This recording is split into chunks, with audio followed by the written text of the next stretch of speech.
স্বাধীনতার পরে যে সরকার আসলো, সেই সরকার কিন্তু আমাদের সেই মুক্তিযুদ্ধের চেতনাকে প্রথম থেকেই ভুলণ্ঠিত করতে শুরু করল। স্বাধীনতা সার্বভৌমত্ব হুমকির সম্মুখীন হয়েছে। আপনারা যারা ৭২ থেকে ৭৫ এই সময়টাকে আপনারা পর্যালোচনা করবেন, আপনারা দেখবেন সে সময় গণতন্ত্রকে হত্যা করে বাকশাল প্রতিষ্ঠা করা হয়েছিল, একদলীয় শাসন, সব রাজনৈতিক দল বাতিল, সংবাদপত্রের স্বাধীনতাকে সম্পূর্ণ ধ্বংস করা হয়েছিল। 4টি সরকারি সংবাদপত্র ছাড়া সকল সংবাদপত্র বন্ধ করে দেওয়া হয়েছিল।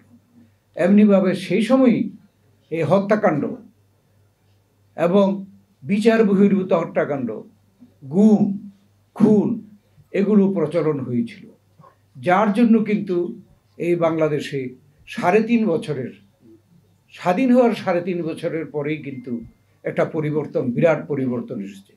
পরিবর্তন এসেছে 15ই আগস্টের মাধ্যমে, পরিবর্তন এসেছে 7ই নভেম্বরে সিপাহী জনতার বিপ্লবের মাধ্যমে। এরশাদের পতনের পরে আবার গণতন্ত্র প্রতিষ্ঠা হলো।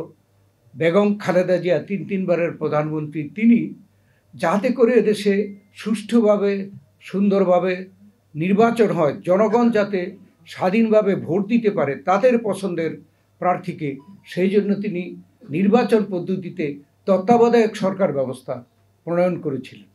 এবং এই শেখ হাসিনা তত্ত্বাবধায়ক সরকার ব্যবস্থা ক্ষমতায় এসে বাতিল করে দিয়ে আপনারাই বলেছেন যে গত 16 বছর, কেউ বলেন 17 বছর, 111কে ধরলে তাই হয়, 17 বছর এদেশের মানুষ কিন্তু নিজের স্বাধীনভাবে ভোট দিতে পারেনি।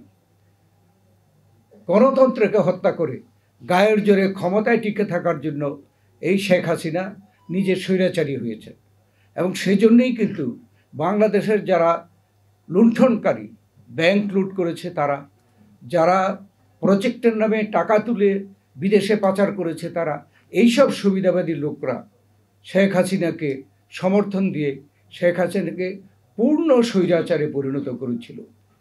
যার প্রতিবাদে আমাদের যে 16 বছরের আন্দোলন, এই 20 দল নিয়ে আমরা আন্দোলন করেছি, তার চূড়ান্ত যে আন্দোলন বৈষম্য বিরোধী ছাত্র গণ অভ্যুত্থান রূপ লাভ করে জুলাই আগস্ট মাসে।